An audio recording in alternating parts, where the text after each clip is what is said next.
Still going. We're doing the live stream part. All right, and here we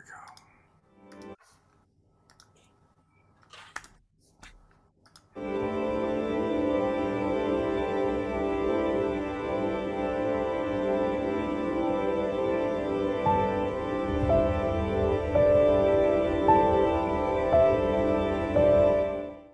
What if I were to suggest that you play a key role in the awakening world? And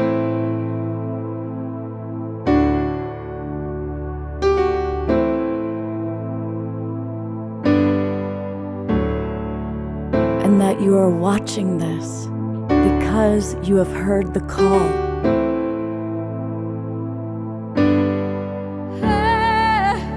We can start right now by opening our hearts and minds.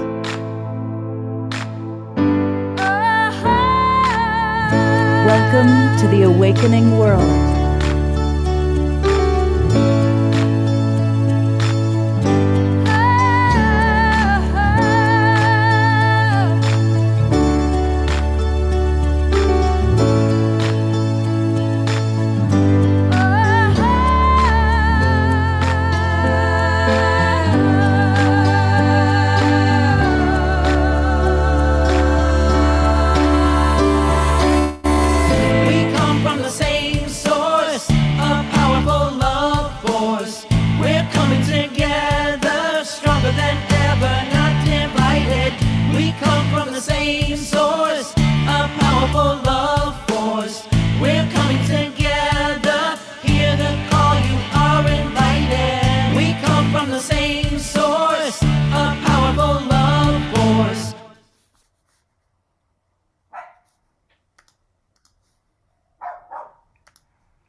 Good morning, everybody. I am Love Coach Scott Katamas, and no, that's not Love Coach Scott Katamas. That's Maureen Saint Germain. Here I am. Welcome. It is a beautiful, sacred Sunday morning for those of us that are here in California. But I want to acknowledge that there are people watching from all over the world. Welcome to those of you watching on Unify and all the people from all over. Let us know where you're coming from geographically. For those of you that are in our Zoom room, pop it in the chat box. Those of you watching on Facebook or on YouTube, pop it into the chat there. And it's always fun to see where we're coming from and where you all are. You also are invited to come into our Zoom room. I want to acknowledge everybody who's watching on Facebook. Thank you to John and Summer Raymer and the Sign Network for getting us out to over 100 groups and pages. And you can actually come into our Zoom room. It's free. Just go to globalpeacetribe.com, globalpeacetribe.com, and register. And the free promo code is new friend. So if you pop in new friend, that'll get you all of our links for the next 2 months, all of May and all of June. We do 3 shows every weekend, Friday night, Saturday night, and Sunday, always focused on a particular theme. For example, last weekend our theme was how to make every day Earth Day. And this weekend has been so much fun. It's been a collaboration with my friend Kenny Kaufman and the New Living Expo. For those of you who've been watching, we've seen amazing speakers: Bruce Lipton, Marianne Williamson, Daniel Brinkley, and about a dozen others. And Kenny did it again this morning. He has brought on just an amazing group of teachers and presenters live who are going to be with us to kind of share their tools for transformation. So speaking of Kenny, here he is. Well, Ken, we're in the home stretch of this powerful weekend. How are you feeling? Excited, exuberated, and thrilled to just have another day of bliss with you, Scott, and all my great speakers that are joining us today. Everybody came in nice and early. I love it. I didn't have to stress, and that's how I feel about the whole show. It's going to be stress-free, smooth sailing. Everybody's going to have a great time, good energy. That's my motto. Everybody having fun. Yeah, absolutely. And again, for anybody who doesn't know, the New Living Expo takes place next weekend in San Mateo. That's just south of San Francisco, north of San Jose. And it's going to be, for so many of us, the first time in 2 years that we could hug each other. We've been, it's like, it's going to be a hug fest, I think. Um, and it's an amazing event with over 100 speakers, 200 booths, and the opportunity to meet in person a lot of the people you've been watching live on Zoom. I want to briefly just show you who our guests are today, and then Maureen St. Germain is going to lead our opening kind of meditation and connection time. We've got with us John Gray, and many of you saw John when he was on Saturday Night Live a few times. And he's a big friend of the Global Peace Tribe, and of course, a best-selling author, and also really someone I've always looked up to when it comes to relationships. John understands about relationships in a very powerful way. So it's great to have you with us, John. Thank you. Thanks. Happy to be here. And we've got Lisa Barnett, who is a new friend for Global Peace Tribe, but it's great to have Lisa with us. And we're going to meet her and learn all about her. Here's Suzanne Ross. You've seen her on some of the Saturday Night Live and Global Peace Tribe shows. And Maureen St. Germain. And I'm going to put the full focus on Maureen because she has offered to lead our opening early morning drop-in time. So thank you, Maureen, and please take it away. Very good. So I like to do a morning prayer every day, and it sets the stage and tells our vibe, our source, and everything in between, our unseen helpers, that we're on the side of moving our consciousness closer to our divine self.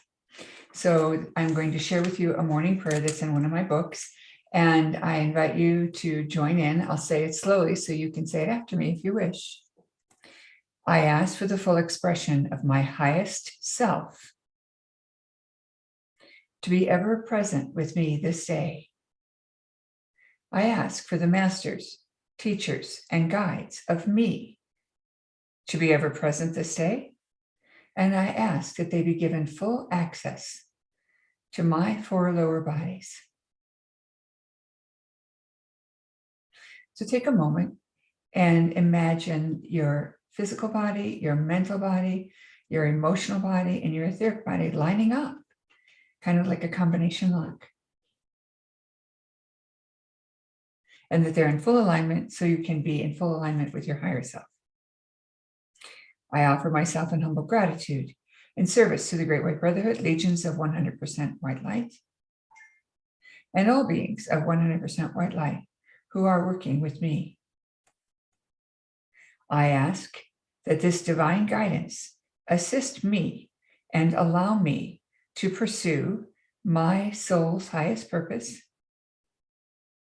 in this lifetime with the most evolved appearance possible that expresses in the kindest, most generous, and gentle way. Amen. Thank you so much. I'll just kind of continue to breathe that in for a little bit. I'm going to bring all of our presenters on for a moment here. And again, let us know where you're from. Already, people have let us know. We've got people watching from Spain, Ecuador, Tel Aviv, Victoria, British Columbia, California. So it's pretty fun. We have truly a global audience. And there is Karina, who is the woman behind the great man. So thank you for being with us, Karina. So our first question, for those of us coming together again next weekend, it's been 2 years. And obviously it's been a very powerful 2 years. And so our first question for each of you, maybe I'll start with John and then love to hear, please everybody answer. Our theme is tools for transformation. So what has been maybe your greatest challenge, and what is a tool that you've personally used to make your way through that challenge of this time in human history? And I'm going to put the full focus on John initially. Oh, well, very soon after my wife, Bonnie, died, after being happily married for 32 years, my soulmate, I was going through my major grief. And it kind of just fit in with nobody wants to go, can't go outside, or they're afraid to go outside. Here I was happy to stay home and grieve. For me, with Men Are From Mars, Women Are From Venus, I talk about men in their cave, whereas women need to talk, very simple ways. Connecting is a way of producing more estrogen for women, and they need more. And being more independent and alone actually rebuilds your testosterone. So it really worked out really well for me, because love is everything I teach. And it was a chance for me to connect with my higher self, with God, both. So I did a lot of meditation. Back in my 20s, I was a big meditator. I was personal assistant to Maharishi of the TM movement, and kind of his star meditator. They did posters of my brain function and so forth. I would meditate 15, 20 hours a day. I was extreme. Okay. I'm an extreme person. I went from extreme pure celibacy, no masturbation, no relationship, just one with God, to extremely into relationships, as everybody knows me as an expert on relationships, understanding how men and women are, because I'm a heterosexual man, helping people understand that. And it evolved into the recognition that every human being has a male and a female side. And through loving each other in a non-judgmental way, someone who's different from you, then you're able to find what's different about them within ourselves. And that's sort of the balancing of the yin and the yang within ourselves. But it allowed me to focus on my wonderful meditation, which I had when I was in my 20s, of just being in a state of unbounded, unlimited bliss for years. You lose a bit of that once you start having sex. That's another bliss. And so here I was without sex, without relationships. So I was able to go back to my roots in meditation. I just love to meditate. Not that everybody should meditate as long as I do, because I'm an extremist, but fasting, silence, doing bigu, which is having your mask on in the darkness, being able to really connect with the formless part of the universe, and then to come back out and connect has been quite wonderful. So meditation was my major way to cope with the isolation and the stress and the foolishness, the fear. People have so much fear. Fear is forgetting everything's all right, forgetting that this is a divine play. We're all in a divine play. And I know some people that if you're looking on one side, you see, oh, there's something to be afraid of. If you're looking at the other side, there's something to be afraid of. And the reality, I think that most of our listeners today know that there is something called polarity in the universe. And if we are becoming more good than ever before, I certainly feel I have, my happiness, my gratitude, my joy, so magnificent. It only increased by experiencing the grief and death of my wife. Even though I knew she was blessed, graduated into heaven, still the human part of me, which is still attached, had to let go and let God in. And God sure came in big time. And so to know that there's always a duality in the world. So as this high energy is coming into the world for massive transformation, that's good. There has to be the darkness to reflect that. And those forces are battling now. It's amazing that people could predict this, but on a certain level of consciousness, it's all already happened. So one can see into that. So we win, essentially, and we grow through our pain. It's the growing pains. Oh, the depth of grief that I felt through losing my soulmate and finding her again in my heart. It was just, that's our destiny. We'll find a higher self now through our journey. And I'm really happy to be here, Scott. Thanks for inviting me. Oh, thank you very much, John. And my wife also passed away. And it's a big one, and then learning the balance of staying connected in the spirit realm, but then also letting go too. There's like that balance of staying connected and letting go. That's quite the journey. So it's great to have you with us. Thank you. I'm going to put the spotlight on Lisa Barnett. And Lisa is a new friend, but she's the founder of the Akashic Knowing School, where she teaches us how to access Akashic soul guidance. And boy, that sure transforms our life. She's an author of 3 different books on the Akashic records.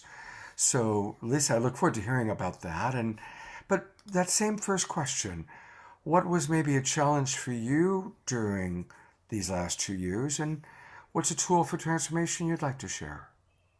Absolutely. Well, I am really honored to be here with everyone. So thank you. And so the last few years has been very interesting for us because my husband and I have gone from being empty nesters to having our 20-something-year-old kids come home because universities were also closed down. So, you know, there was there was nothing much to do. They went online with school. So one of our twins moved home after having just graduated, but not being able to get into her master's program. And our son moved home to finish up school. And so it's been lovely.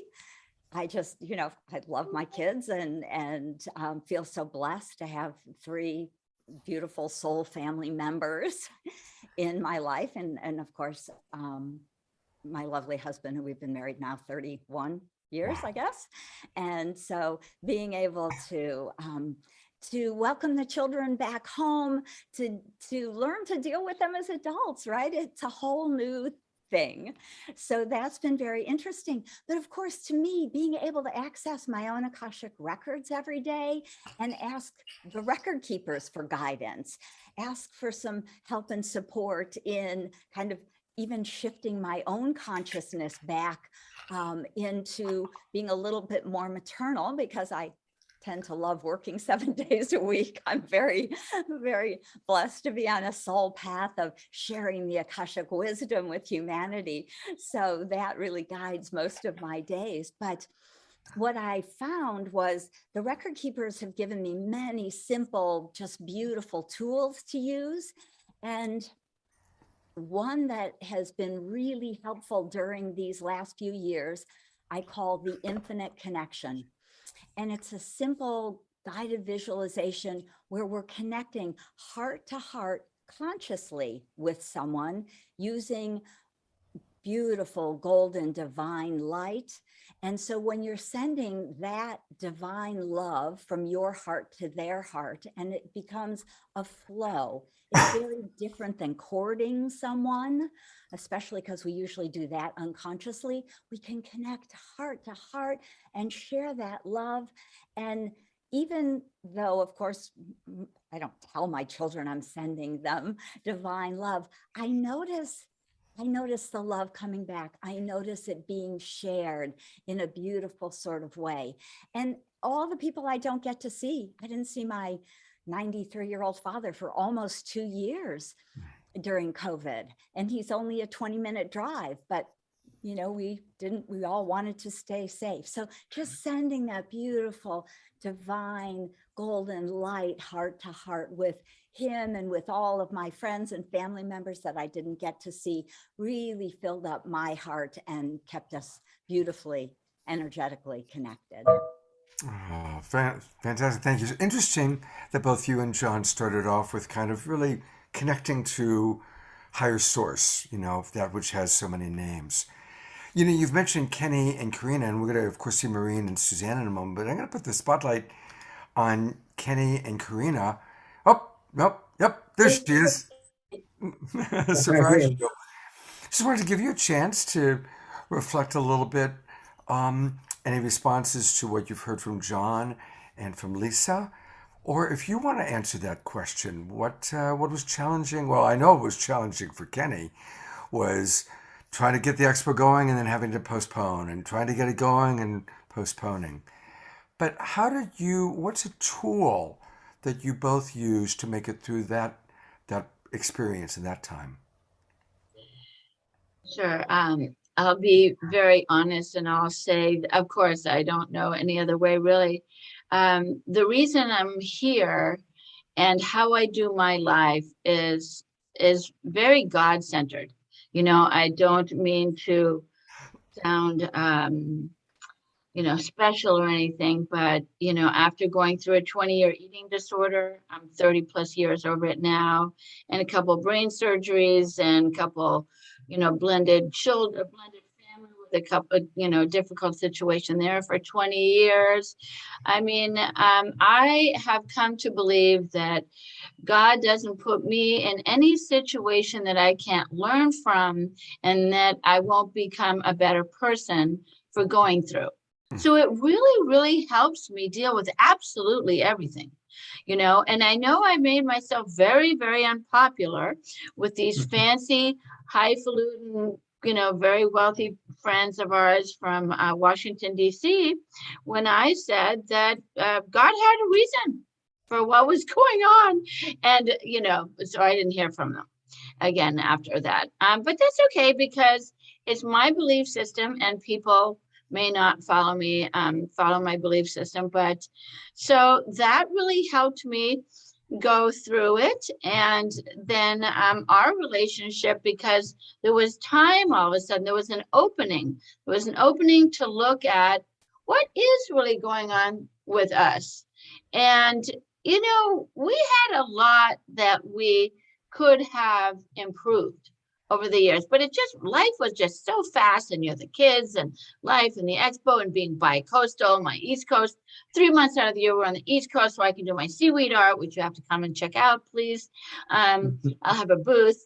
And so, we were just kind of doing life, but, not really as together as we could. And so it just happened that COVID really, really helped us slow down, look at our relationship, heal our relationship, and actually we have given birth to a whole new relationship. We are in a completely different place that we were in 2 years ago. That's beautiful. And Thank you. I want to acknowledge that because as a relationship coach, that's not always what happened. A lot of people, I think everybody was forced to be home. And for some couples and families, they grew closer. And for other couples and families, the hard stuff, the things that maybe they hadn't been dealing with, whatever it was, alcoholism or loss of trust, came to the forefront. And if they worked on it, they grew closer. But other couples didn't work on it, or they struggled with working with it. So I'm celebrating that. And the other thing I just want to acknowledge is how important it is for us not to make enemy images out of people who have different beliefs than we do. It's so important for the red people to at least try and understand the blue people, and the blue people to try and understand the red people. And for us to really end this polarization. We see this war in Europe and we say, oh my God, war is terrible. Well, we go to war in our relationships when we make somebody wrong for liking a different political candidate or having a different belief system. So, I'm feeling sadness that your friends had that experience, and let's just all learn from that to not do that. Let's just not do that.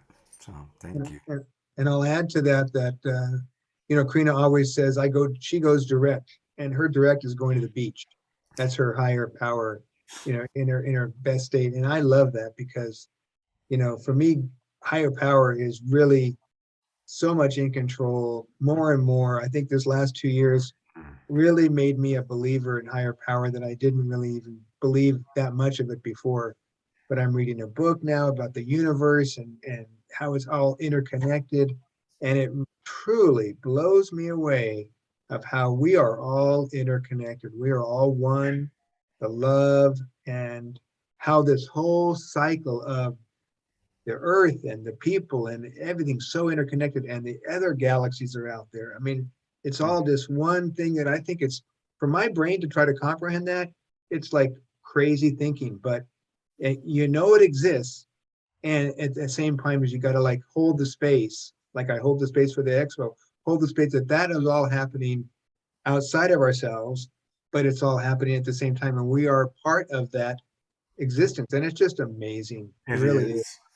I want to get to Suzanne and Marine, but since you brought that up, I love this little thing. Deepak Chopra was on our show recently, and he pointed out something amazing about the most ancient spiritual texts that have survived are the Vedic scriptures, written about 7,000 years ago in Sanskrit. And in the Vedic scriptures, God, known as Brahman, is assigned 26 principles. Fast forward 7,000 years to today, and our highest form of science is quantum physics, which of course has established that we are all part of a unified field of ever-changing molecules and ever-changing energies. And the scientists have assigned 26 principles to the unified field. And those 26 principles perfectly correlate to the 26 principles assigned to God in the Vedic scriptures 7,000 years ago. So our most ancient spiritual wisdom and our most modern science is saying the exact same thing. It's what Kenny just said. We really, truly are all one. That is God. God is this incredible ocean of life that we're all a part of, and it's pretty amazing. And now we're the awakening world. So now we're really waking up.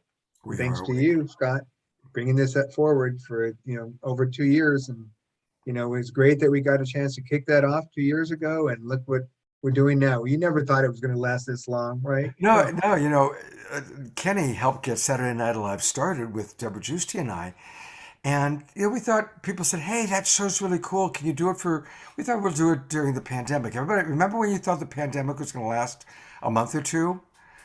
Anyway, thank you, Ken, for getting it started. And here we go. And it's a wild ride, and we're going to see where it takes us. Speaking of a wild ride, I get to introduce Suzanne Ross next. And Suzanne is a wonderful friend. She is going to be at the Expo like everybody you're seeing today. But she does amazing adventures in Sedona.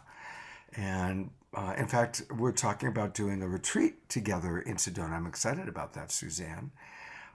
She's also an author and a tour guide and just clearly a consciousness explorer.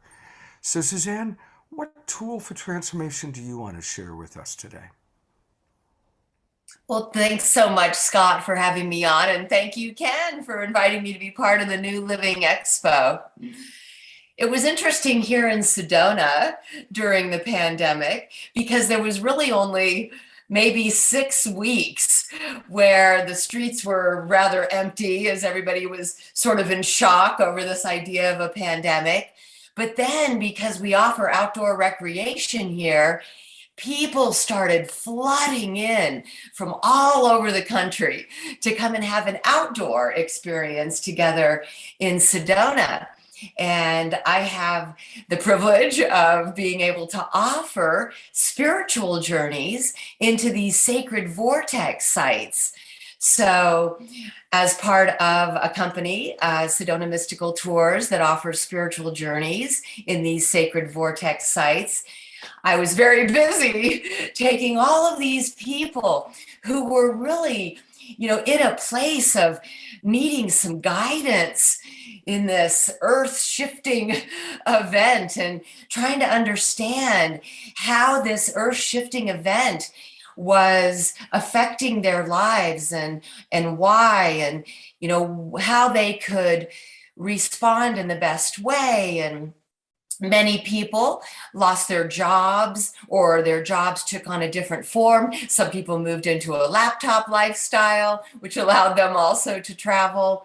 But I was able to really facilitate for people an opportunity to rebirth into a new, higher version of themselves as they reflected upon the way they were living their lives and realizing those things that really didn't serve their highest good or the highest good for others, and then help them to redefine their lives in a new and different way that does serve their highest good, maybe aligning with their highest self and their true calling. And of course, out here in the powerful vortex of Sedona and the high frequency spinning energy, it's really a great place to experience that higher vibration. And so I came up with even new and more progressive tools for transformation. And one of those tools was to really, first of all, do this ancient sun mantra that I had learned, where in the ancient times, the Hindus used this sun mantra, Om Ahum Vajra Guru Pima Siddhi Hum.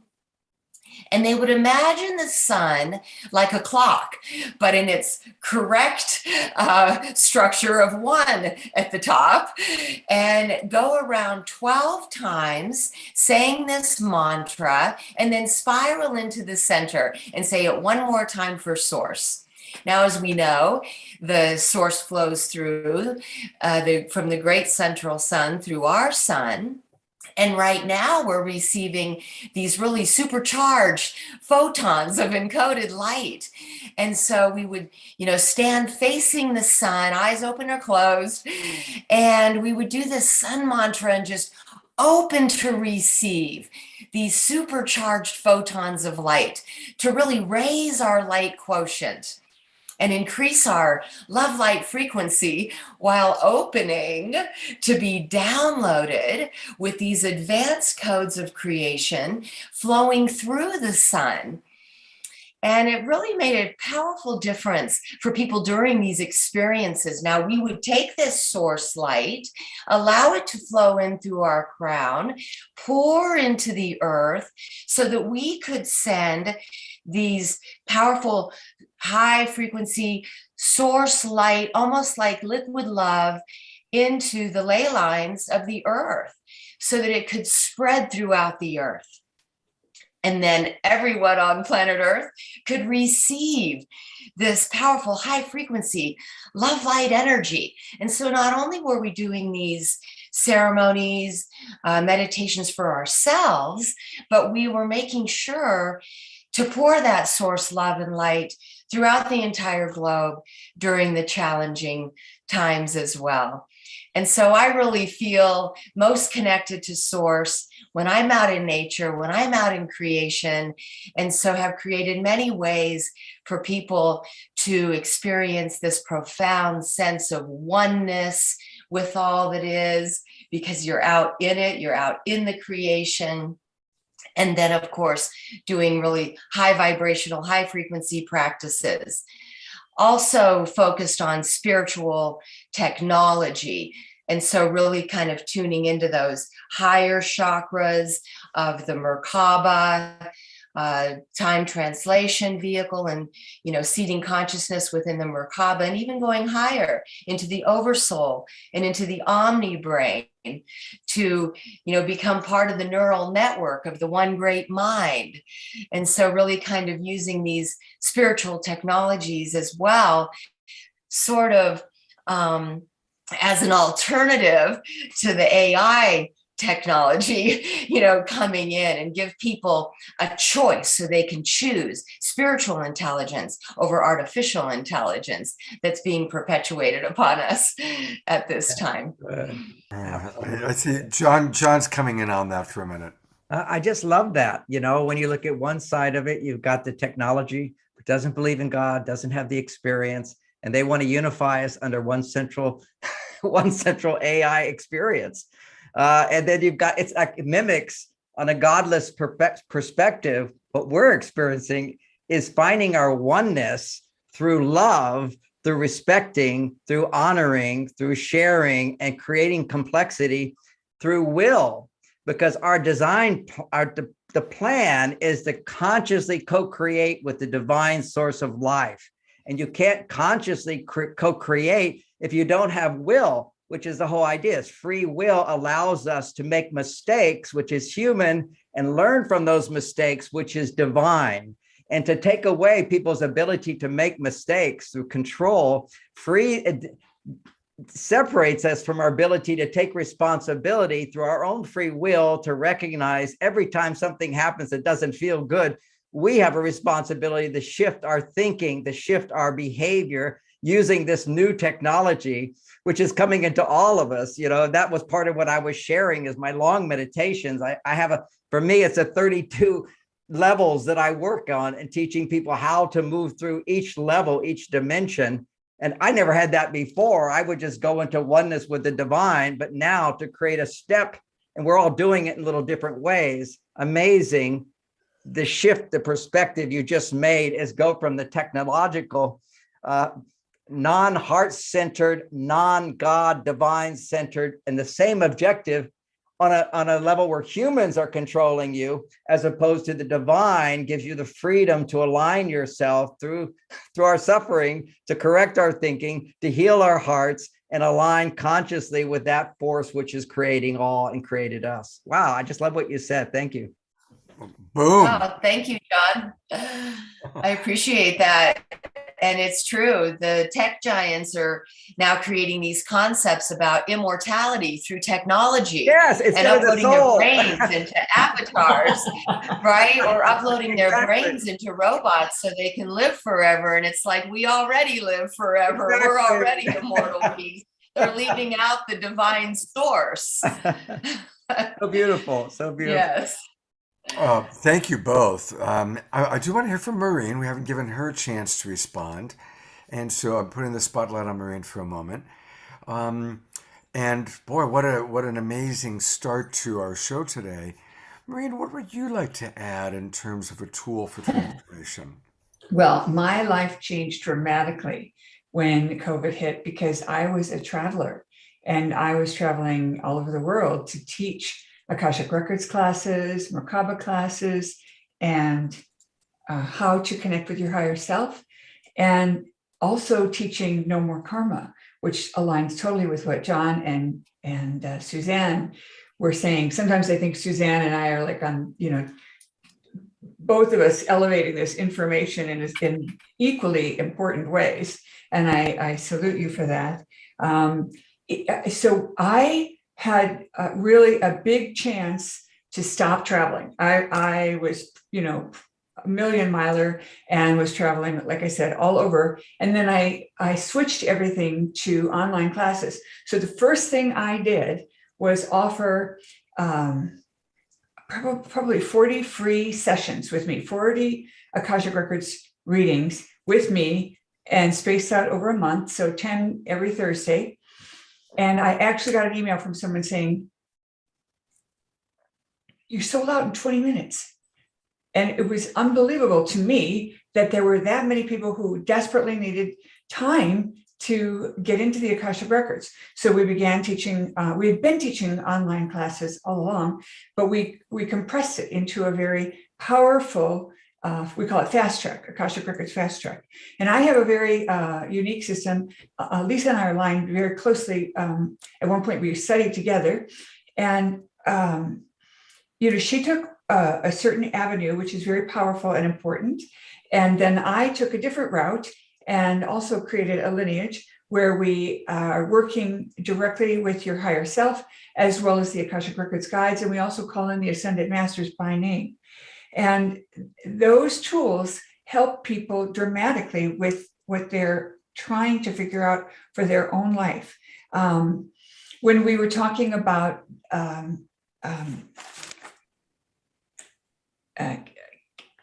Karina, the beautiful spouse of Ken, I taught people a phrase, a tool, to say when someone has an opposing view, I champion your right to hold that belief as long as it pleases you.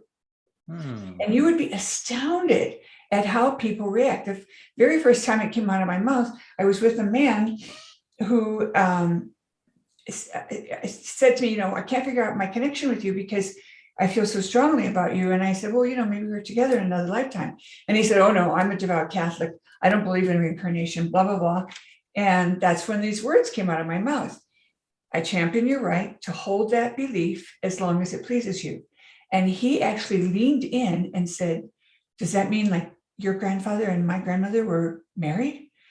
And I smiled and said, well, that's pretty close, because he wasn't ready to hear the whole thing. And one of the things that I have discovered over the years is that when someone makes an inquiry about something we know a lot about, the very first time they make that inquiry, they've opened their mind and they really are curious. So I always give them the short, unimportant answer first, and then change the subject. And I wait till they ask the second time, because the second time means they've thought about it for a while and then they've opened their heart. Because we don't realize that when people are curious, and if we blast them with all the cool stuff we know, they go running. And then it takes them longer to get over that hump to the next thing. So one of the tools you can still use even today is this phrase. Another tool that happened to me because I was in close proximity, I found that I needed more outdoor time, like Suzanne was talking about. So I made a lot of long walks and a lot of experiences that I could do that took me outside. And that was very, very powerful. I still did some travel, surprisingly. And in the midst of all of that, I also finished this latest book called Mastering Your 5D Self. And I it came out just a month ago. And in that book, I take people into a whole new layer of information that was brought through to me. And a lot of times when I get information, I get this knowledge, it downloads to me, and then I'll verify it with my guidance and my higher self. And then I wait for the understanding, because a lot of times I get information that I didn't understand. For example, back in 1995, when I was first told about no more karma and released that information to some very good friends who were devout Buddhists and students of mine, they did not take this information very well. And they said, how can that be? And I said, I don't know. I haven't figured it out yet. I just know that it's so. And I now know and understand it in a new way. And I'll give you the phrase that was given through me when I was still traveling in Hong Kong. The message was all about no more karma, because the students, Asian students, the Asian community has a much stronger lineage to reincarnation than most of us Westerners. So it was pretty hard for them to take in. And the final message, I'm just going to comprise it in one sentence, was the game is over, referring to our 3D polarity thing. The game will end when there are no more players. Will you be the first to leave or the last? And when that came through, I thought, I'm out. I'm not playing that game anymore. And one of the things that happened in this whole process was I was given a gift of money and an instruction to start a school in Sedona. And I was in New York City. Okay, so you guys know how intense it was there. And I just sat on it because nobody was going anywhere, nobody was doing anything. And brilliant Suzanne put on a live conference outdoors and invited me as one of the speakers. And I thought to myself, well, if I go to Sedona, I could look at property. And through a whole series of events within that window of time, I found the property and bought it and moved to Sedona. It was not on my wish list or anything. And, thanks to Suzanne for making that little window open, and then all these other things opened. So moving to Sedona was part of the whole idea of starting a school. And in this whole process of a time alone and focus time on yourself and what you're doing, I was given the tools to do a rebranding. We spent a whole year on it. And so now my quote brand is the St. Germain Mystery School, and I am hosting other teachers and bringing opportunities for other teachers to bring their messages to interested parties. And so I want to close with one more statement about two things. Today, I think today or yesterday was the birthday of the Buddha, and it's being celebrated by many traditions in India. And that's why I'm wearing this Indian costume in honor of that. And secondly, the tools that I brought through that are in this book, 5D, are a new spiral chakra meditation. Everybody has learned to do the chakras either from the base up or from the top down. And I was given the understanding that the chakra system needs to be activated in a spiral way. And it's very, very powerful because you start with the heart and then you move into the solar plexus. And instead of the solar plexus being filled with fear, it now is imbued with the unconditional love that you hold in your heart from the great central sun. And it continues on like that. And it's a remarkable tool, and we've gotten incredible results. And we finally want to offer to you that these tools are available. When you get my blog, I have new information on my blog all the time. And of course, in the book, if you buy the book, we have a special gift for you online where you can get some of these things for free. Well, thank you so much. And I got a request. People are asking if you could put into the chat box that opening prayer and then also the phrase about championing the right, the exact words of championing the right to hold a different belief as long as it serves. Okay, And I'm happy to. thank you so much. Well, I've got a question, and I'm going to start with you, John. Obviously, everyone on this panel is very far along the path of connection through meditation or through the Akashic records or through whatever to higher self, to higher source. What would you say is the proper balance, if at all, if it's even needed, of developing our spiritual self, developing our higher self, but also playing whatever role in dealing with the challenges of our planet? Because obviously there's big challenges. And so how do we develop that without it becoming a spiritual bypass to avoid responsibility for playing our world and helping to create a sustainable world? Does that? Yeah, I see what you're saying. I think a lot of people use the world's problems as a distraction from their own. Simple as that. Yeah. And I wrote a book once, one of my books is called How to Get What You Want What You Have. And I talk about in there the secret of since there's so many now, of having it all. Okay, to have it all in life. All my dreams have come true and more keep coming true. And I'm a good example of that. I'm a spiritual I'm materially successful. I'm emotionally successful. I'm happy and fulfilled. And I'm 70 years old and I have an active sex life. Okay. So what more can you want on one level? Okay. So, and I say that now at 70, I go, look what I've accomplished. Okay. I'm not trying to ego trip, but I know how I did it. And I did it by not letting distraction rule my life. So I talk about, in a sense, 10 buckets of our primary human needs. And it's what we come into this world and the womb is to recognize the consciousness that says, I have to do nothing. Everything is done for me. It's the highest best when we're connecting from God to spirit into this world, into the womb. Mom's doing everything for us. We don't have to do anything. That's a foundation that we have to recognize that we have a higher power that is right there with us. And we have to attend to that, to embrace that at every level of maturity. Then your next one is that there are people that know more than you, and that's like parents. They will take care of you. You have to go to them, mentors, counselors, teachers, and all that. We have to attend to taking classes to learn from others instead of thinking we know it all. Then comes a child 7 years to 13 years old. Around that time, it's very important to establish safety. There are rules, and when you follow rules, the world is safe.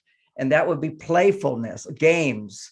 So in my life, there always has to be room for games and playfulness, having teachers in my life, having God in my life. That's 3 buckets. I'll quickly go through the other, which is then you become like a teenager. You need to belong to your group. Your sense of sexual identity is very important. And I'll just toss this in. I respect the beliefs of others if it pleases them, but you can't even know your sexual identity biologically until puberty, which natural unfoldment is a boy increases 10 times more testosterone at puberty and begins to develop his identity as a sexual being, as a masculine being. And a girl, she has a huge surge of estrogen, starts having her period, and now she has the hormones that we identify with femininity.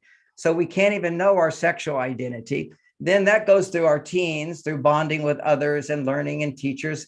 What you do is as you evolve, you have to keep spinning all those plates, kind of like the Chinese acrobats. There'll be a man on stage and he'll start spinning a plate and it'll go automatically. Then he spins another plate and he spins another plate, but then he's got to go back and spin the other one and spin the other one. And then he moves on to spinning the 4th plate, which is self-realization. Once we have a sense of sexual identity, then who are we beyond our sexual identity, which is our soul? That's personal growth. That's self. Who am I? Ramana Maharshi. That was my stage of This is self-sufficiency. We're not looking to anybody for anything. We have to find the source inside ourselves. That's our 20s, which we can also say very simply is self-esteem. Then you move on from self-esteem around 28 years old. That's where most people get divorced if they got married sooner, because they have a sense of, wait a second, I've been giving up who I am. I want to be in a relationship of equality and respect and intimacy. And that becomes the world of romance, love, sharing, and building a foundation of two people in cooperation and harmony who can then make a baby, which is around 35 to 42 is where we learn unconditional love. And that's a very important lesson to learn. And I use those things all along is to keep applying unconditional love. Having children or a garden or a pet helps us to develop unconditional love. Then you move into your 40s, which used to be called the midlife crisis, where people would go back and try to fill up the buckets that they didn't fill up on the way up. So the thing is to keep the balance of as we evolve and mature. And some people just never mature beyond their own selfishness and whatever. And so we have to have an awareness, but we don't even get to the world until we're really highly mature beings. First, at the midlife crisis, what we have to do then is be a win-win situation in service of our community through work, which also serves us. So it's you get to the win-win. It has to be, everything has to be win-win. And I remember trying to set up businesses and whatever, going to my lawyer to write up the contract. He says, I can't write a win-win contract. My job is to make sure you get the best we can get out of the person. That's the corruptness of our community in the world. We have to have that win-win. I get paid, but you get what you want. You get paid, you do something for me. It's that reciprocity on a financial level becomes very important at that stage.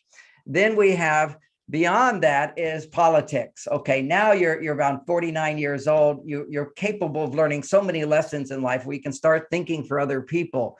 And you start thinking for other people. And once you start thinking for politics, how we should all live together in harmony, now you can go beyond that to the next stage up, which is taking care of the planet. And then you're taking care of the cosmos. And then you no longer depend on God, but God depends on you to bring light into the world, which is the light workers. But you can be a light worker and completely repress all those other things. And your power to do that becomes diminished. Our power as human beings is to bring the light down into an integrated human being who has love and intimacy, who has self-sufficiency and self-esteem. So anyway, that was my long answer to, I think it's a distraction for most of us. If we can try to hold into that, our spiritual development, our personal growth, along with intimacy, along with health and vitality. Actually, that was when I skipped. It was around 50, 55 is where, once you're beyond 55, 56, 57, when you get together with your friends, you're talking about your health. Oh, I got this, I got that. That's what we really need to focus on it.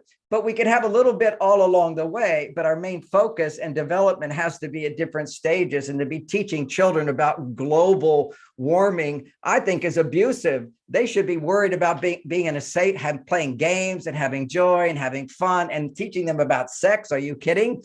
They're not able to comprehend that at that stage. And it puts them way more adult than they are.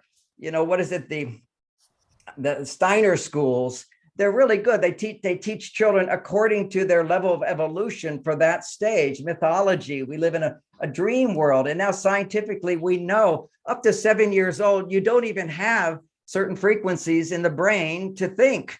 Basically, we're in a trance state, we're in a hypnotic state, we're in a dream state, we're producing theta frequencies in our brain as children, and we just absorb history because our parents absorbed their parents and their parents. And now we have to come down, bring the light, shine the light on our limited conditioning and transform it. And that's part of our job here at different levels of consciousness. Boom. Let's just breathe all that in. Brilliant. You know, it's interesting. Bruce Lipton was on Friday night, and he said something very similar, John. He was talking about the first 7 years. We are just running patterns. We're just watching our parents and watching the environment and running the patterns of what we see. Something kind of fun, and then we'll go on to other. But Dorina, who's with us from Ecuador, shared something with you, John, in the chat box. She says it's also World Laughter Day. And so to celebrate with the good humor, here is a new take on your wonderful book, Men Are From Mars, Women Are From Venus, which, by the way, best-selling book of the entire 1990s.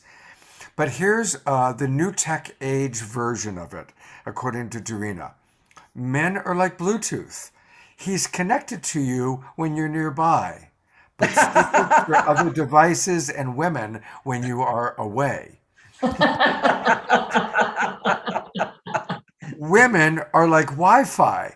She sees all the available devices and men, but chooses the strongest one. Oh, That's great. I love it. I love it. Very playful. really lovely. Very playful. Yeah, good job there, Dorina.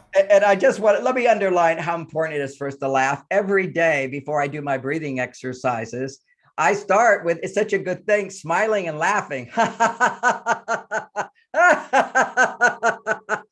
It's so simple. There's the smiling yoga and laughing yoga, but you can't even get the full breath into your body until you're fully laughing, belly laughing when smiling. Now go into your meditation or do your breathing exercises. And I love those funny. That was a great thing. I have to try to remember it. It was really good. It's in the chat box, so you can. All right. And I'll copy it and send it to you as well. That's very nice. Very nice. Absolutely. Well, okay. So here's I want to just invite everybody who's watching, whether you're on Facebook or in our Zoom room. Now's the time. We've got just about 30 minutes left, so time for a few questions. So here's a question to any of you who want to respond. There's a school of thought that ultimately this is a dream world. And again, all of you have cultivated through meditation or through the Akashic Records or through, the deep work you do in Sedona, a connection to the big picture, a connection to the divine. So where do you stand on the idea that it's ultimately a dream within a dream within a dream within a dream? And to what degree do we create our own reality? And to what degree are we all about surrendering to the greater cosmic dream? And that's a question that I kind of filtered from one of our one of our Facebook readers. So who wants to tackle that one? Can I jump in and make a comment about that, Scott? Sure. Thank you. Gosh, what you're saying has been such a major focus of what I'm doing right now, because can you hear me, Scott? Yeah, I'm trying to find you. Oh, okay. I've come up with a concept called virtuality, and I'll be talking about it at the New Living Expo. And it is truly this idea that we are living in this virtuality. And I'm writing an ebook right now called Virtuality, Mastering the Game of Life. And I actually am starting a master class on June 1st, Virtuality, Leveling Up in the Game of Life. And this idea that essentially our eternal souls in the existential central universe, if you will, decided to play this virtual reality game by projecting holographic fractals of themselves into these different space-time timelines and dimensions. And so they started playing this video game called Space Time by into these timelines and dimensions, and as such sort of play this virtuality game, giving their avatars free will choice, but at the same time their avatars all streaming the consciousness from their eternal source. Because as we know how holograms work, that each holographic fractal still contains the whole. So each and every one of us are streaming our eternal soul and seeing through the eyes of our eternal soul as well, to interact with this virtuality that we've been projected into as this particular holographic fractal in this timeline. And so what does that mean for us in the here and now? We're being asked by our eternal soul to level up, because like any other virtual reality game, the whole idea is to get to the next level of the game. And so I believe we come to certain points in the game. I think it's a 26,000 year game. And it's interesting what you were saying about 26 earlier, Scott, you know, this 13,000 year ascending arc into a golden age, and then a 13,000 year descending arc into the dark ages, this 26,000 year cycle, what they talk about ends in a harvest for those souls who are ripened. But I believe it's the end of the game, and we talk about end times right now. And so the game over, but the game begins again. It's the choices we make right now that determine whether we're going to level up into the next level of the game and wake up in 5D, like Maureen St. Germain says so masterfully in her books. And so she's showing us how to level up into the next version of the game. It's like reality 5.0, all right? But for those who aren't ready, who didn't master the game in 3D, they get the opportunity then to go around the wheel again and play the 26,000 year game again, or maybe at some point during that 26,000 year, they'll level up individually, but collectively, we're being given this opportunity during this major harvest, if you will, you know, to level up with Mother Earth, who's ascending as well. And so we can start a new game on the new 5D Earth. These are many concepts that I focus on in what I do and create, but yeah, this idea that sort of goes along with what you were asking, Scott. And also, I think it gives people like myself, who does multidimensional soul reunions, and Maureen St. Germain and Lisa Barnett, reading the Akashic records. What we're doing is we're seeing through the eyes of the eternal soul, who is projecting all of its avatars into all these different timelines and dimensions. And as such, we can peer in to any one of them when we see through the virtual reality glasses of the eternal soul. Beautiful. Thank you, Suzanne. And I've brought your fellow soul sisters, Lisa and Maureen, on because I think they each have something to say as well. So I'll jump in here and say, you know, I have been teaching about the three Earths since 2009. And when that information first came through, once again, I wasn't exactly sure what was going on, but over the years, I've been able to make sense out of it. Now think about it, that's almost 30 years ago. And or no, 11 years ago, sorry. The idea of three Earths is quite simple.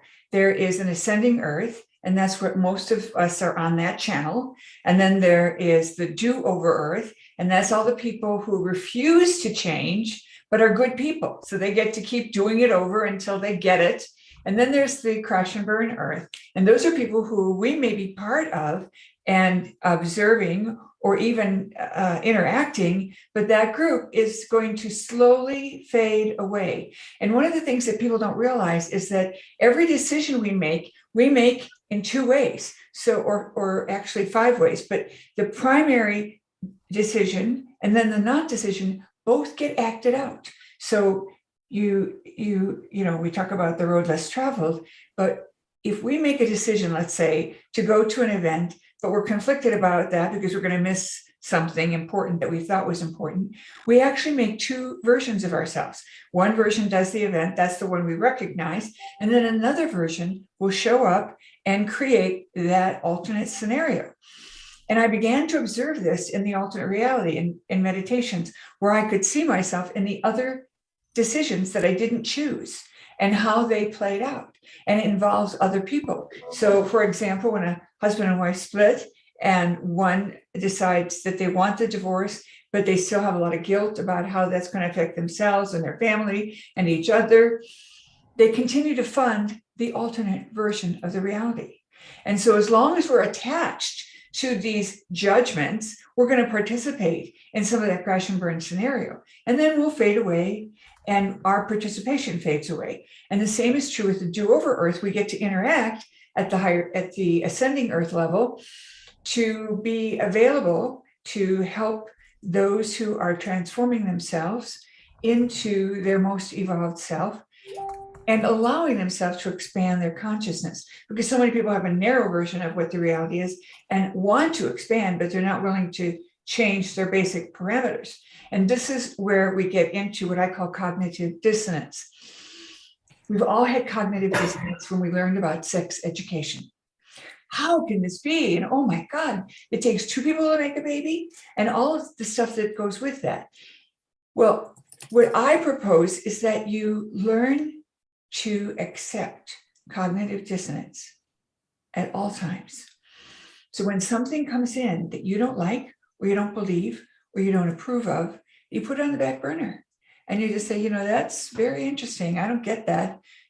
It's not really in my ability to understand right now, but I'll put it on the back burner and maybe it'll come back, circle back. And what happens if it is a belief or a system or a thing that you're supposed to pay attention to, you'll get confirmation. You'll get experiences that reinforce it, or you get another person that brings it up. And so it finds its high water mark. And I think that's very special. Beautifully stated. And I appreciate your ability to take a pretty complex way of seeing the world and life and making it easy to or easier to comprehend. So thank you for that. And thank you for your decades of service to raising consciousness. Thank you so much, Maureen. I look forward to seeing you next time I come to Sedona. Lisa Barnett, we haven't heard from you for a little bit. Is there anything you'd like to add? Absolutely.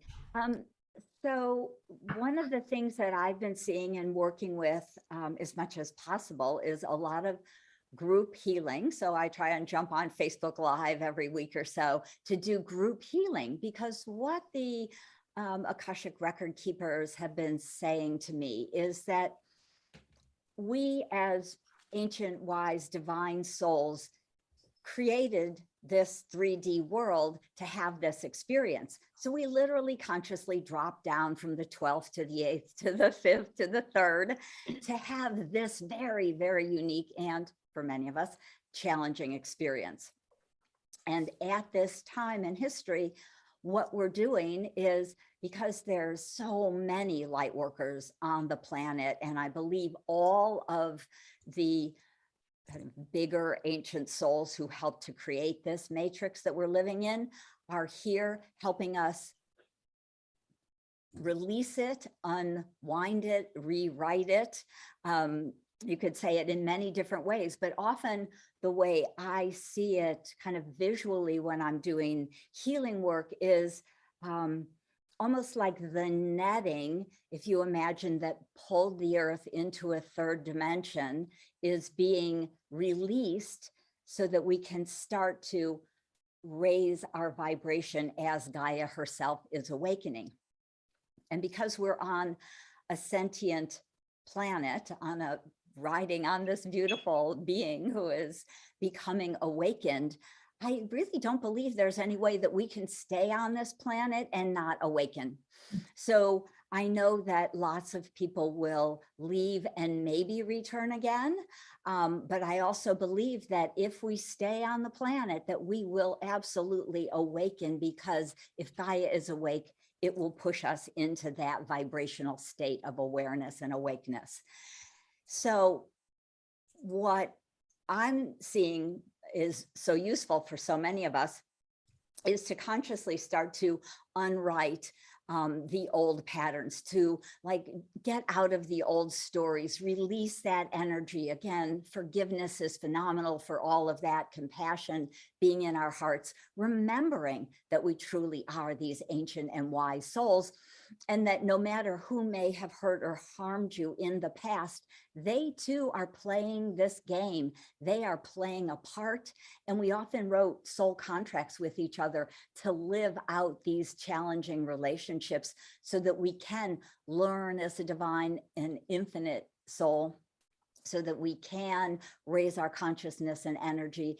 And eventually, and my guess is it will probably take longer than I'd like, I'd like this to be done in the next 5 years, but I'm figuring, well, maybe I'll hang around for another 30. We'll see.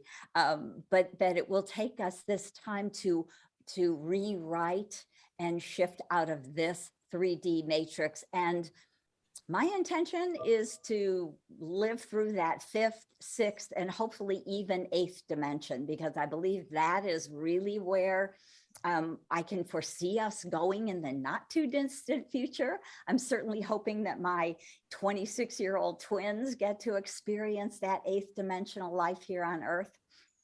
So that is absolutely one of the ways I am accessing the Akashic record keepers and energy in the quantum field to help us rewrite our old stories and unwrite some of these old programs that are holding the matrix in place.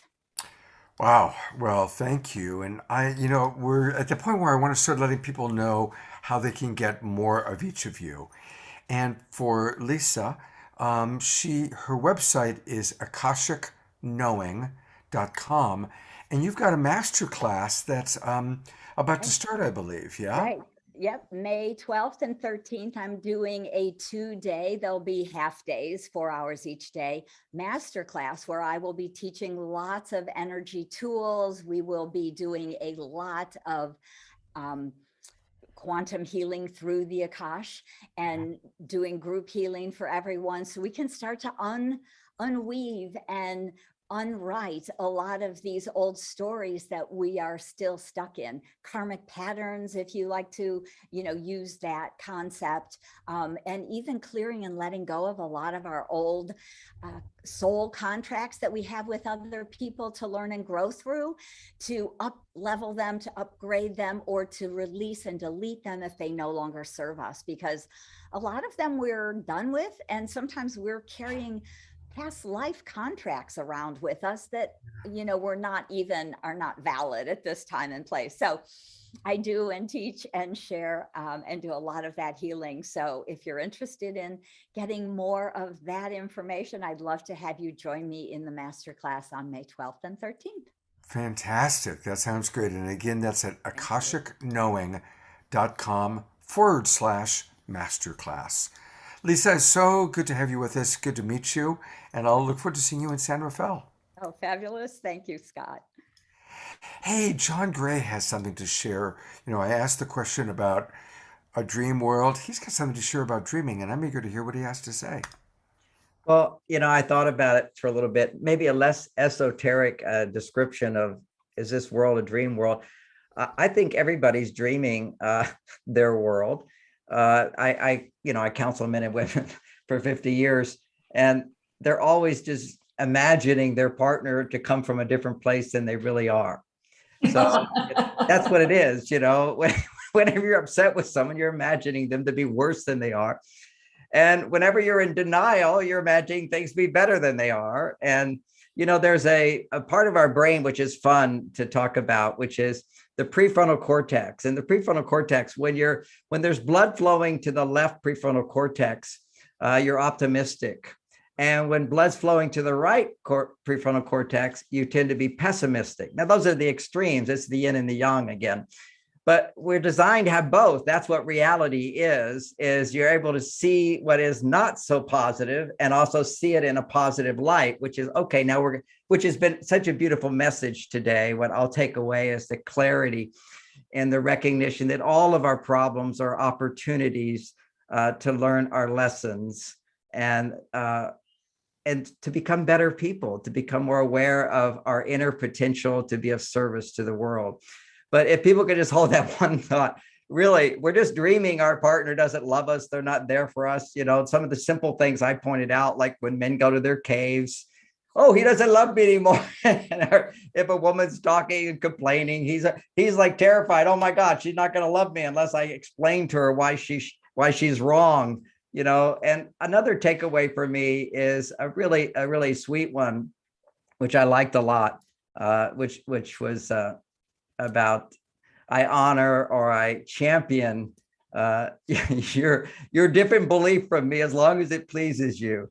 It frees us from that grip of wanting to change everybody to make them better, ultimately better for us as well. But they've got their own journey. I've got my journey, and I can always be more gentle in suggesting that, well, if you can look at it this way, that's what's the outcome of that. If you look at it this way, maybe there's a different outcome you might explore.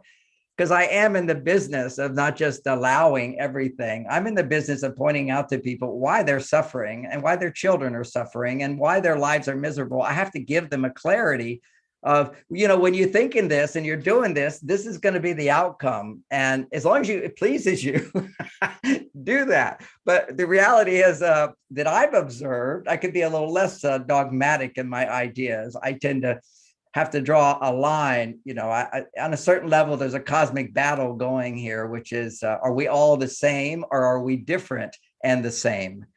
We don't have to all be the same. The idea of a university was unity in diversity, is the recognition that we are all different and yet there's a oneness in all of us. And how does that show up? And we want to honor that. And so, my whole thing is to show the obvious diversity of this biological reality of men and women, and yet within that to see that there's a whole range of men and there's a whole range of women.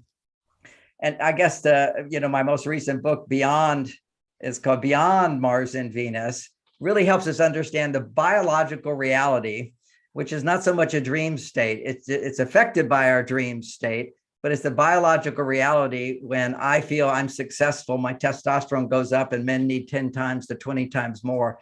To maintain intimacy and sexual desire for my partner, I need to, in her presence, have my testosterone soar to 20 times higher than a woman's. Wow. And for a woman to feel romantically inclined towards a man, her estrogen levels in his presence need to soar 20 times higher than a man's. I mean, these are sort of biological realities. Whether you want to dream that they don't exist, they are really, this is real world. I can dream that this table's a dream, but if this chair's a dream, but I sit in it, it's reality. And we have to integrate, our higher esoteric knowledge and also live amongst the third dimensional world here, which are realities. And yet impressed upon the reality of the third dimensional world, we are dreaming. We're always dreaming. I'm not good enough. People don't love me. What do they think? I can't be as successful. I have no purpose or meaning in life. These are all our imaginations, but coming into reality is when we're suffering. And I'm grateful for the pain in my life, because then I can be aware of where my thinking is off, where I'm imagining things to be worse than they are, or my lack of aliveness is what happens when people imagine things to be better than they are. Aliveness. We want to bring those two things together and look at reality of this third dimensional world from a higher consciousness that says, yeah, and if you're thinking like that or you're doing like that, you're going to suffer. So do you want to keep choosing suffering, or do you want to choose a different way of thinking? And so that's our power of self-awareness of our pain, and then being able to let it go back. And in honor of Buddha, his birthday today was the Four Noble Truths, which is everybody's suffering. Okay, life is suffering until you realize that the second level, which is the what causes the suffering, is you. Nobody's causing your suffering. It's you. It's the way you're thinking. It's what you're doing. And so when you become aware, it's about me rather than everybody else is making me suffer. It's me that's causing my suffering, how I'm reacting to this, and how I can change the way I interpret this dream in such a way that I can let go of the suffering. And then I get to a place where I can now, cause and then release by being aware of pain rather than suffering. Suffering is the resistance to feeling the pain.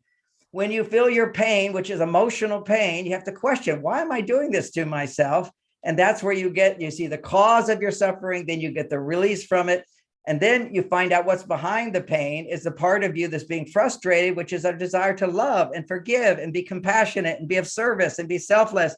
And that's the sustained state where you're able to find that current of flow that allows us to bring forth our divine purpose in this world, constantly growing by noticing, once again, I'm a little off track here, kind of like riding a bicycle.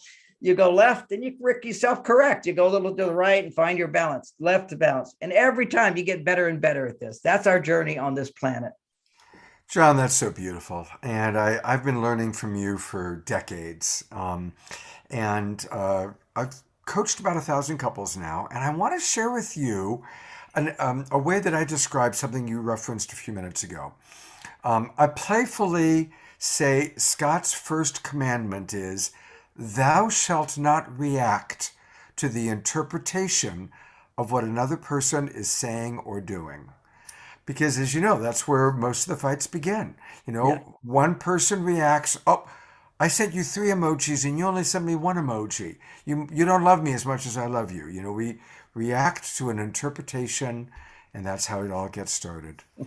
Let me, since you said that, one more thing on arguments, because that really destroys relationships, is where we start getting nasty with each other, raising our voice, behaving like monkeys. Monkeys can't communicate, so they have to raise their voice louder.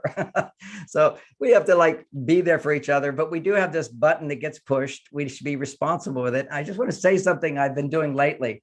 I've been saying to some of my clients, I say, now I want you to join the John Gray cult just for 3 months. I don't own your life or whatever, but just play along with these ideas and help reprogram your brain.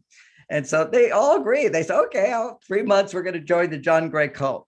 And in the John Gray cult, whenever there's any stressful feeling between you and your partner, where there's an argument or fight or starting to brew, we're gonna say, one person has the right to say, let's not talk about this now. And now let's take a few minutes to express what we're grateful for, what we appreciate, what makes us happy, and our own, what we're proud of about ourselves. So just shift the gear, because as soon as you get negative, you got to come back to the positive. You got to use the other part of your brain here.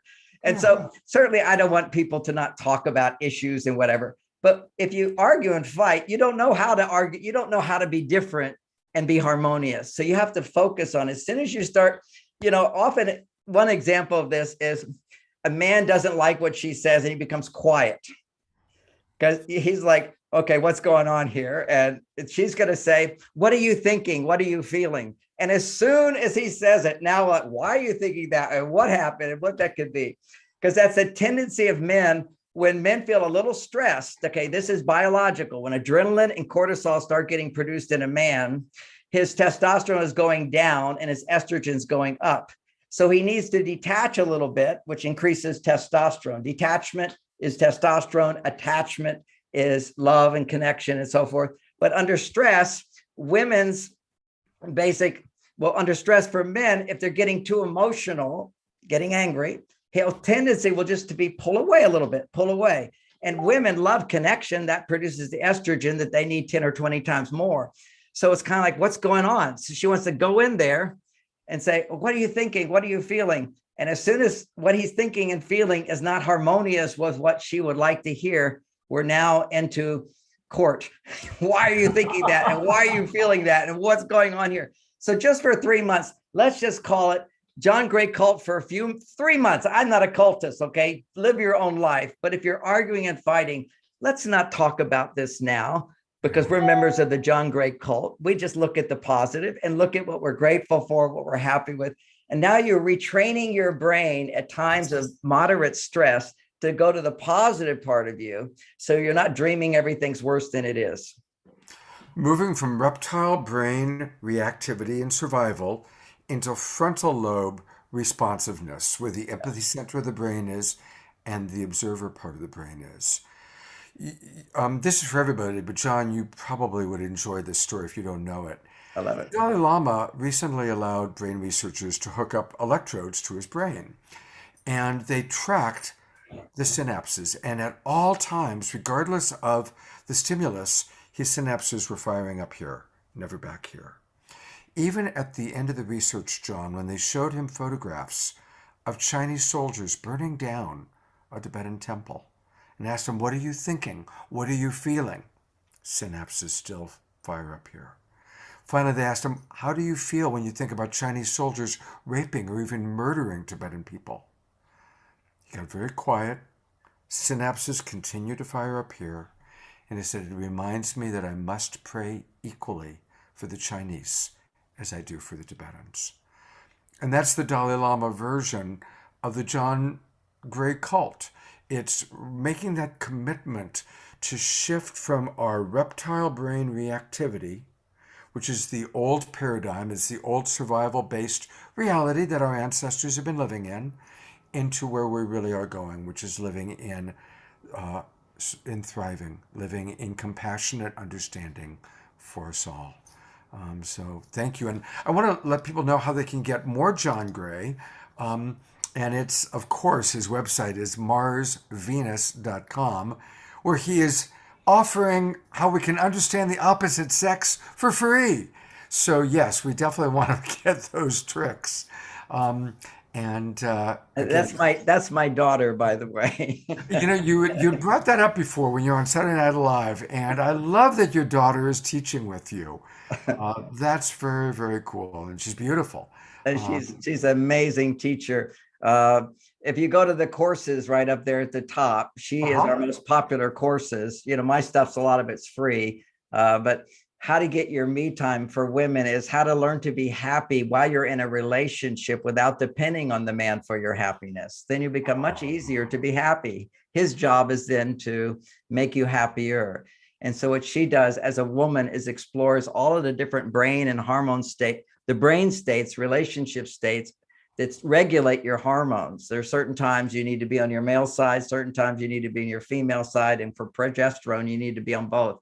So she's got a expertise on all that. So it's wonderful for women to take that class. It's our most popular class. Yeah, the majority of the people who watch this show are women. So I'd love to have your daughter on the show sometime. So maybe we can arrange that to happen. That'd be wonderful. Maybe she just did her first class with me live. And that was called How to Be Most Attractive to the Opposite Sex. And it was quite wonderful. We have so many classes. All our blogs are quite wonderful. So much information there. I welcome people to join us. It's wonderful. But I'll tell you today, I've been inspired by, I forget who it was that said, I think it was Maureen, or somebody was saying that they decided to do one day and do a whole bunch of counseling sessions for free or readings for free. I'm thinking about dedicating one day to doing 15-minute sessions with me. Marriage is a difficult thing, challenging when people have these problems. So to do a 15-minute session is meaningless unless you have really good ideas to set people in the right direction. So that's all I could be able to do is help people in the right direction. You can't solve all their issues in relationship. Because most people solve their relationship issues, but just not being in a relationship. That's the only place you can actually grow big time is when you're with somebody who pushes your buttons and allows you to see the ugliness inside of you. So you've got to have somebody push your buttons and then realize that that's my button and I reacted that way and they didn't make me feel that way. That's our real growth. If you just keep. And I have to say about Dalai Lama and being in the prefrontal cortex, they did research on my brain when I was a celibate monk for 9 years. And what they found, this is 1970s, and what they found is coherence between the left and right hemispheres of the brain. That's what they were measuring for. But I'm sure they would have seen, because I wasn't having sex in any way, I was always elevating my consciousness, that the reptilian brain would not have been active either. And I was never, ever in a negative state when I was able to ignore all problems and be a monk. So that's a state of connecting with the higher self, but denying the lower self. And so while Dalai Lama is a great example to help elevate our consciousness, he's not having sex. He's not having babies. He's not having to earn a living. That's our lower self. That's survival stuff. And what we have to do now in this age is not just rise to our higher self, but once you have the higher self, integrate that into that reptilian brain, which is why I was saying before, to be human is to make mistakes. To be divine is to recognize the mistakes I make and grow from them and rise above them. So there's a different journey for all of us than Tibetan monks, but they do inspire us to go to the prefrontal cortex of the brain, kind of like a sexy woman will turn a guy on, or a handsome guy with strength and power, as somebody was saying, will turn a woman on. These are natural activators in the back part of the brain. But to have all of the brain integrated with the higher self is our new journey in the world today. Wow. Well, thank you, John. You're absolutely right on. And I so appreciate everybody who's here. I'm going to bring all of our presenters on for kind of a final opportunity. I want to briefly go through all the websites that we haven't connected to yet. And certainly the big one is the New Living Expo. this whole weekend. And all of the presenters you're seeing right now are part of the expo, and almost all of the people on this banner have been on the show this weekend. So thank you, Ken, for inviting all these incredible souls to the expo. And again, everybody, if at all possible, next weekend is the place to be is San Mateo Event Center as we come together and hear from all these amazing people live in person and lots of hugs. And make sure you go to the seaweed booth. That's Seaweed art. Art, Seaweed art. seaweed art. The seaweed art booth is going to Thank you, be thank you. that is going to be the happening meeting place. After Oh, yes. listening to John or Lisa or any of these people speak, we're all going to meet at the seaweed. And you each get 2 free cards of my 19 card line. Whoever comes gets 2 free cards. Yeah. Fantastic. And thank you, Debbie, for putting in the 22% discount in there several times. That's our little offering for the weekend. It's And we have fantastic. Thank you many for people doing take, that. yeah, it's great. Many people taking advantage of I that. just want to take 1 minute to honor Ken for doing this because I don't think anybody realizes what an incredibly difficult job this is. And I hear Ken talk to everybody with the most just giving 100% of himself when people call and ask for the date of the show. When an exhibitor calls who didn't read the exhibitor packet, how many chairs in my booth? I mean, me, I can't answer the phone. Excuse, I just can't do it. But he is so patient and he's so well organized this year, better than ever before. Well, He's that's been all thinking- Twinkle Ken. Absolutely. It's remarkable what he We does. love you. Big twinkling for Ken. We Yeah. can't wait for the big squeeze. Yeah, we'll, great. I'll squeeze him for you. Oh, thank you, darling. Hey, I do want to let people know a couple of other websites we didn't get a chance to go to. Suzanne Ross, her website is SuzanneRossTranscendence.com. And absolutely, she is from now on, Suzanne, you are the queen of transcendence. That's how I'm going to imagine you and promote you. You are the queen of transcendence. So, thank you so much for being with us. And then Maureen St. Germain, her website is the St. Germain Mystery School.com. And let me take you all there real quick. Again, it's the St. Germain Mystery School.com.